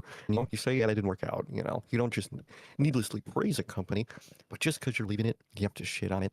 Just because you're going to WWE, you have to shit on AEW. at propping up TNA. If you want to do that, you can. They drew a good crowd. Oh well. It's TNA. I mean, they're going to be picked dry in a few years from the company you're going to anyway. So praising them's kind of pointless at this point. That's just my opinion. But at the same time, you want to undercut Dynamite, a show that you've been on for years. You were the main event champion of for years. A group that had to play a show that had to delegate itself to small arenas. One of the largest parts is because of you on television, because of your overstill as groups on television dumbing down the show. So do you want to undercut them for what? Just to get a little Triple H praise? Just to make that company happy that you're going to? Seems really fake to me. Very disappointed in Chris for that. Kind of always thought he was more one of those more genuine people. But that just screams really fake to me, and I hope he doesn't continue that. But if that's the direction he's going to take, he's going to be at Triple H's feet, when he goes over there. And that's going to be sad to see, man. He was great when he was great in AEW. And like you said, he did great for AEW. AEW did great for him. So I don't know why you would shit on something you helped create. Don't never understand that. Don't get that, and it's just very disappointing coming from Chris Jericho. It's very lame, very disappointing, and that's just some lame ass shit, dude. And that's just disappointing. I really hope he doesn't do that again. But if that's just a little tease while he's still with the company, it's gonna get so much worse when he's actually gone from the company. Yeah, and I seen the clip of the video of him actually saying it, and he's sitting on a video chat with like Bully Ray and like a bunch of people that just notoriously hate AEW. So it's like, are you trying to be the cool kid, or are you trying to you're trying to be the cool kid and be cool with them, and then get some brownie points with Paul? Like, it's kind of shitty. Again, at the end of the day, you don't got to agree with everything AEW does creatively, but to sit there and fucking roast them and put them on the spot for absolutely no reason. When again, that company did a lot for you. Dude, Tony was gracious enough to continue to put you on television with the learning tree. You better not And talk no shit. Because if I was Tony, I would have pulled that shit instantly. And you would have just been off TV. So, I wonder if that's one of the reasons is maybe he still wanted to do like his own creative stuff like the Learning Tree. Tony finally listened to the fans and took that type of shit off. And maybe Chris Jericho feels some type of way. Maybe I could see that, I can which see is it. like you have to learn when your own ideas are bad. Sometimes they're just bad. Yes. Sometimes they start out good, they go on too long, whatever, whatever it may be. Sometimes you have to admit when your own shit just isn't up to par. And all that shit when it started, it was up to par. I loved Inner Circle. I loved Jericho Appreciation Society at first. All those things went on too long, which, he might jive well with Triple H, keeping shit on for too long. So he actually might really work with Triple H with that one. But it's just disappointing to see, and it's very pick me from Chris Jericho, and then that's just really sad to see. For sure. Speaking of pick me, Andrade. He plays pick me with wherever he works. Or every fucking week with where he wants to work. So we got this So news out of here. man, we got this news on Andrade. According to Uncle Dave, Andrade walked out of the Crash anniversary wrestling event in Mexico City last Friday. Andrade was on the show. He was the main attraction on the show. He was there signing autographs, and then he left. He, the only He's got to be bipolar, dude. He has to be. he's fucking gotta be, bro. The only thing we heard was that he was unhappy. So I don't know what the story is. His non-compete is only in the United States, so he can work in Tijuana. He can work in Mexico City. Yeah, Dave. Yeah, I figured. I figured he could work in Mexico if his non-compete is only for the United States, which again further fucking proves they don't want him in AEW. They literally just want to keep him away from AEW. I don't know if it's true, but I think I saw some today that they just recently told him actually it is for everywhere, Oh, brother. out of US included. I think they switched it up on him again today. I think so. Which like dude, Just let the man wrestle wherever he's going to the Don Callis family. That's all It's the not. momentum killer you need. I was gonna say it's not that deep, bro. He literally has a one-way ticket to the Don Callis family, bro. It's over. It's over It's over. already. We said that when he debuted. Like, bro, Andrade, this guy's funny, man. I wonder what happened when he was sitting there signing autographs. Did somebody accidentally, kick his table, and then he was like, you know what, I'm fucking done. Fuck this place. Um, Honestly, at this point, man, it really sucks to see. It really does because this guy is he's so good. he's so fucking good. This dude holds my favorite match of all time, and all he's known for is a laughing stock because he cannot find a home. He can't. He cannot find a promotion that he can just hunker down in and just be a monster. He can't. It's impossible for him. So he walks out of another wrestling show because he was, and I quote, unhappy. I don't know what makes Andrade unhappy. Apparently a lot of things. He's gotta be the easiest person to piss off, man. He's fucking gotta be. Gotta be. Dude, he's got to be bipolar. You know how the Rock played Mark Kerr in Mm-hmm. Smashing Machine where he would just change emotions every 2 seconds. That's gotta be Andrade, dude. It's gotta be. 1 second he's having the time of his life. Second he hates you and he's asking you to stop disrespecting him by walking in front of him or behind him or whatever, dude. He's got to be doing that shit because this man ain't no way you're just happy signing autographs. Just get up and dip. There's no way. So you know what? This this fucking this Mark just kicked my autograph table. I'm done. I'm leaving. I'm leaving. What? Come on, bro. You have my favorite match of all time, and you're acting like a weirdo all the time, dude. Come on. God damn it. Speaking of weirdo, Tony Khan. He's filed for some more trademarks. AEW Fire.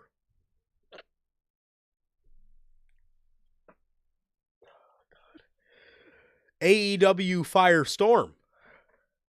Firestorm, AEW Blitz.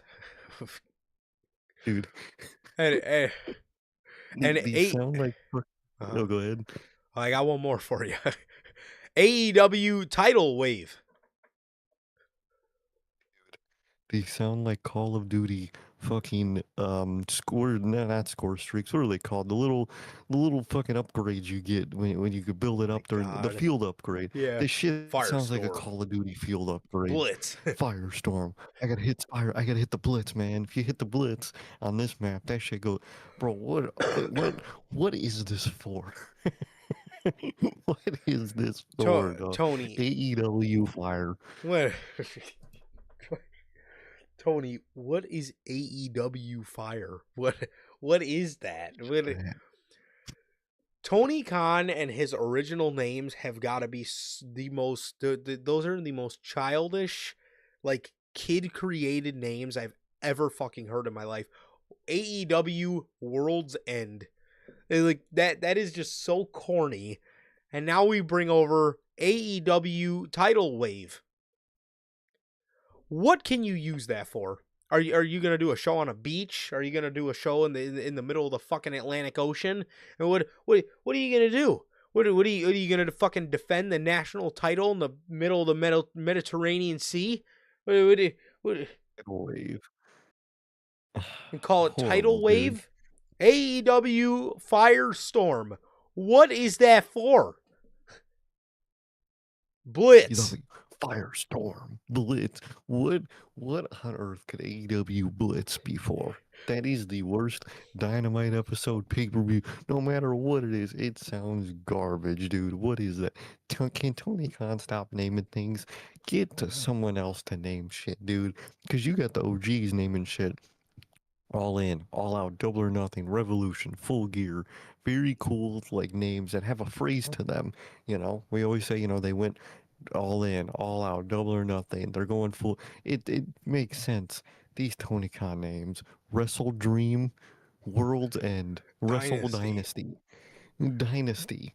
These names are ass, It's dude. just so basic.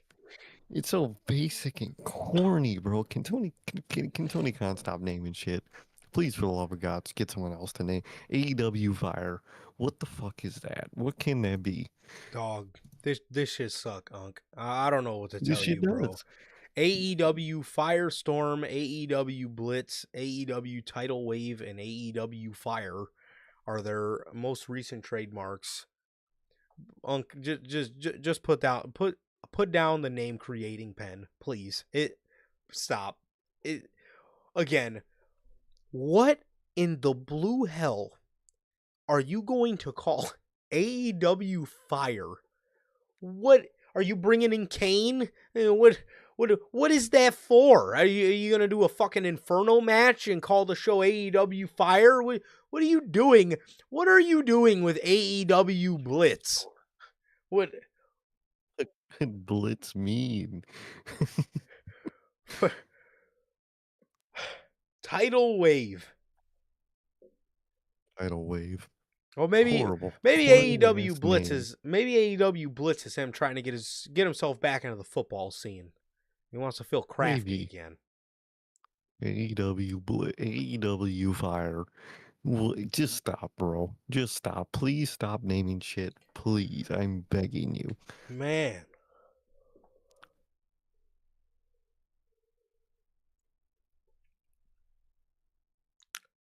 We got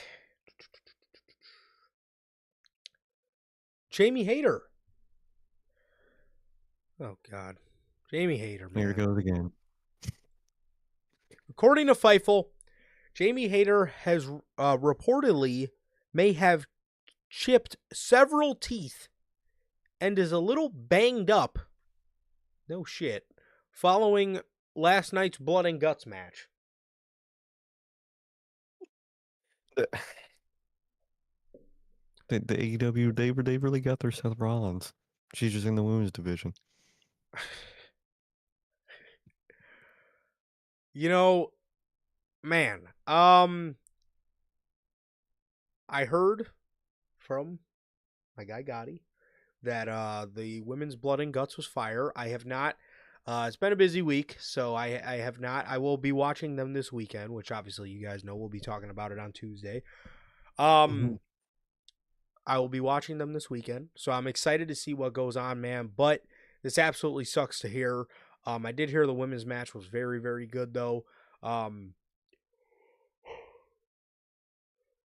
However, it sucks to hear Jamie Hayter is a little banged up. Thankfully, again, she's not fully injured, something that's going to keep her out for a long period of time. But it sucks that she will have to be out. I mean, it's not like they were doing anything with her anyway, but it still does suck that she has to be out for however long. Taking risks like that, man. So, definitely sucks to see. But I do wish her a speedy recovery. I do. And I mean, coming from Blood and Guts, that's more of a sensible, place to unfortunately be injured. It happens. You're going to go crazy in Blood and Guts, especially with what the women did. I'm hearing in the match they went crazy. So it makes sense. All I saw was that clip of Sky Blue. That's all I saw so far. But they go crazy in that match. You're gonna get a little banged up. Blood and guts makes sense. I just wish the best in recovery for Jamie Hayter. Hoping it's not too bad, and hopefully nothing's too serious. For sure. And speaking of the women in AEW, they recently had some visitors that were not pleased with their stay, I guess. Nixon Noel and Miranda Elise have given their side of walking out of AEW Collision on November 8th, noting they decided together that a 3-minute match with Ty J wouldn't make anyone look good. They told the producer of the match they wanted it to be used for someone it could benefit. The producer relayed the information to others in AEW, which at one point Noel and Elise were told they were free to go home if they wished. Noel claimed the team they spoken to got the team they spoken to got a lot of people. The team, oh my bad. The claimed Noel claimed the team have spoken to a lot of people about the situation, and they agreed a 3-minute match wasn't going to be good for anyone. Noel also claimed that there is no bad blood with AEW over the situation. Clearly, there is if they sent you home. Um, uh, Like, if a job tells you if you want to go home, just go home, do not go home. That is the worst look you could do. For like, Legit. at the end of the day, I get it. 3 minutes, is that enough time? No. Is no one gonna look good in 3 minutes? No. I get it at the end of the day. I get where they're coming from with that, but you agreed to do the job, and it just looks best if you do the job. I get again, coming from a lot. Tony Khan is a horrible booker for booking that 3 minute match. You are right to be annoyed at that match. You are right to not want to do that match, not think of that match like that. I respect it because I get it. That's though if you want to introduce somebody to the company, a 3 minute squash match is god awful, and Tony Khan is very stupid for that. He is, but at the end of the day, you agreed to do that match, and if you want to work with that company and get into that company, you do the match. You agreed to do it. If you want to look good for the company, you just do the match, man. It's just how a job works, and if a job tells you if you want to go home, just go home. For the love of God, don't go home. That is one Legit. of the dumbest things you could do. That's just how it works, man. That's just how it works. Again, this is one of those things where I do get both sides. I get their frustration. And I get, and I get where, AEW comes in with that, where you don't want to just, book someone like crazy coming in, but you also shouldn't book a 3 minute match coming in. But just don't leave when they tell you if you want to leave, you can leave, especially if you want to work with them in the future, man.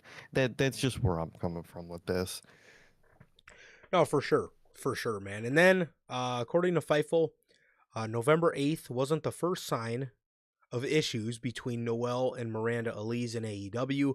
With it being said, Noel was unhappy about how their match with Megan Bayne and Marina Shafir was constructed, specifically Bayne selling for the losing team.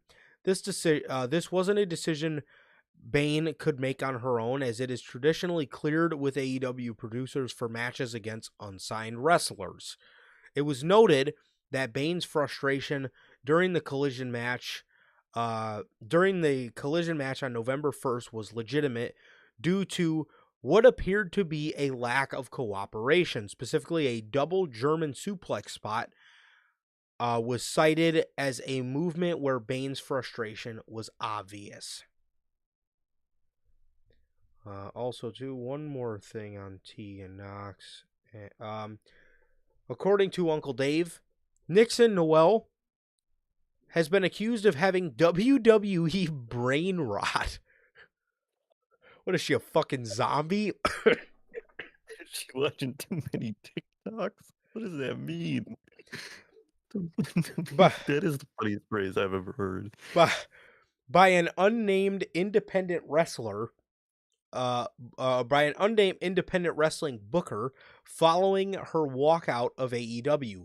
He says one person involved with the independent scene said they didn't believe this publicity would help Nixon Noel get bookings, even though this became kind of the talk in wrestling, and some indie promoters think that controversy will help sell tickets. They aren't just two random women. One person One person who books indie talent said that they disagreed, said, "Wasn't it just the other week you were talking about wrestlers who had leverage not wanting to do business? However, wrestlers with zero leverage, or I says, how about wrestlers with zero leverage? Nixon isn't going to get work out of this. She wasn't getting work before and was crying about it. She asks for way too much money and sells zero tickets on her name alone. Usual WWE brain rot." Like, I get what he means by that, but that is the most hilarious fucking name for that ever. And I get people do that. They come off of WWE with ego. They think just because they've been there and the fact that they've been there, think they're a big name and can do all this. Like, look what Cody did. He left WWE. He went any and everywhere. He didn't charge a fucking 30K price tag for every indie he went to. He went there and he grinded his ass off to get back where he is now. And no matter what I say about the guy, look at him. He's there. He's WWE champ. Annoyingly, but he's WWE champ and he's one of their main guys. That's how you do it. You don't try to strong arm your way through the indies, especially the indies, because they don't like that shit. Very just a logical movement from Tegan Knox. She is not very good at moving through jobs. She is just not. I could tell by this, and that's unfortunate, man. And what do you expect? You can't strong arm your way through people when you, at the end of the day, when you just like they said, don't have the leverage to. 100%, man. And again, you have this situation with Megan Bain where you're not selling for her because you want her to sell back for you. She's a dominant figure. I'm sorry, she's not going to sell for you. If you're not even signed to the company, why the fuck would somebody who the company looks at as a dominant figure sell, who Megan Bain and her character hardly even sells for people that are signed to the company? So what in the hell makes you think she's going to sell for you and you're not signed to the company? It sounds a little to me like some WWE brain rot there. Like, yo, at the end of the day, you got to get back to the grind, bro. You have to get back to the grind. If you want to spot in AEW and that's what they want you to do, one thing Tony Khan loves is when people are loyal to his company. So if you wanted to, again, if you wanted to be eager to, get paid, get bookings, continue to come back, you would be more willing to do what needs to be done. Megan Bain is not going to sell for you, and you can't get mad and not sell for her. That just looks horrible on you. It looks like you're not willing to, again, you're not Roman Reigns. I'm sorry, but you have no leverage. You have no leverage here, man. So again, it's just something. It's just something that it really is something that is just not a good look for Tegan Knox, man. So I mean, it sucks for her. She's a very good talent, man. But these sort of things are definitely very frustrating to hear about because she is such a great talent. We just talked about this with Andrade. Always hearing about him beefing with somebody, and it just always sucks to hear because he's so goddamn good. So there you have it. And the final story we have for today is MJF. I have a wild ass statement to say. I don't know how bold it's going to sound, but I hate that I'm about to say this, but let me read the story first. According to Fightful Select, the former AEW World Champion is expected to return to AEW sooner rather than later now that filming for Violent Night 2 is complete. Sources close to the situation revealed that the specific date hasn't been nailed down. MJF is factored into AEW's creative plans. By December. His role and frequency of appearances, however, remain unclear for now. MJF has spent the last year deep in Hollywood, taking acting roles like Violent Night 2, Happy Gilmore 2, and The Iron Claw. He's committed to film, and he's even stepped away from AEW entirely as production for Violent Night 2 picked up in Winnipeg. However, it is being reported that filming was set to wrap up soon, which means his return should be here sooner rather than later. Okay. All right. I hate that I have to say this because I love the guy. I do. I think he's fantastic. I did not even notice he was gone. I genuinely I when don't I blame you. when I see when I came across this story, I genuinely said, "Oh shit." I genuinely It's, forgot about MJF, bro. was the Hurt Syndicate stuff the last stuff he did on TV? No, it No, it was the was tables the and Briscoe stuff. tax with Mark Briscoe. Yeah, it was like. Can anyone blame you? The last stuff he was doing was just beating Mark Briscoe and then getting beat by Mark Briscoe. And I love both those guys individually, but that program just didn't work. The way they booked, those two guys just wasn't working. And what are you guys doing with MJF before he went off to film stuff? You weren't doing nothing with him. He's one of your biggest, youngest, up and rising guys, and you really weren't using him. You should have a big four right now: MJF, Will, Swerve, and Hangman, and you just have a big three right now. And you should have a big four, but due to their own booking, they don't have a big four right now.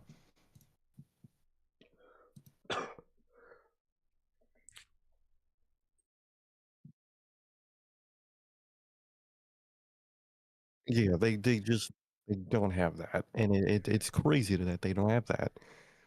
My bad, guys. My bad. My bad. Dude, man, when I seen this story, like I said, I genuinely sat there for a minute and was like, "Oh my god, I completely forgot that this dude was gone." I genuinely I don't I think for me, again, I really did start to enjoy MJF again with the Hurt Syndicate. When they pulled the rug out from under them, that was like that was another shot in the heart for me. That was sort of like, them turning him back heel for me. It was just another it was another shot in the heart for MJF. I don't know. I really feel sorry for him. I think he's a fucking amazing talent. I mentioned to you guys on Monday how over the weekend I watched so much wrestling. One of the matches that I watched was Adam Cole and MJF from All In London, and I miss that. I miss that a lot because right there, that guy wearing that devil mask with that robe, with that Burberry championship, that guy was a stud. That guy was untouchable. That guy was a pillar. That guy was a face of the company. That guy was the next generation. This MJF that we see now, man, I just he feels uninspired. He feels like creative has failed him. Hmm. It's not interesting. And I hate saying that, and I really do hate that I completely forgot. But I wanted to be honest. I wanted to point that out on here because I genuinely forgot about the guy. I didn't even realize he was gone. And that is wild. To If you would have fucking told me that again, looking if you while I was sitting there next to this guy watching that All In 2023 main event against Adam Cole, if you would have told me that shit, I would have told you you're a liar. This is MJF. He's a stud. Here we are, man. Sad to see, dude. It's very Hmm sad to see. it's like Drew to WWE. It's one of those people where like you're just sad watching them because you don't care. But it's like Yes. it's not his fault you don't care. It's not your fault you don't care. It's the company's fault you don't care. And it sucks to see when this type of shit happens, dude. It really does. It really, really does, man. So that is all the news. That is everything we got here today for you guys, man. Um, yeah. Appreciate you guys sticking out another episode with me while I continue to get better. So I appreciate the hell out of you guys, man. Um, Thank you guys as always for joining us for another edition of the news. Um, and yeah, that is everything we got, bro. That is everything we got. So with that being said, thank you to everybody who pulled up in the live chat. We got my guy Gotti, Durante, and Lonnie. Thank you guys so very much as always for joining us. And my guys, a part of the Replay Mafia, JT and JB. Thank you guys as always for joining us. It has been always, always, always a pleasure for my Johnny. Nice, okay. And that is going to do it for this edition of NHP. That is going to do it for episode 292 of the news. And with that, ladies and gentlemen, thank you guys so very much. Thank you guys. We love you guys. Please like, comment, and subscribe. And we'll see you all on Tuesday with NHP Unscripted. Peace.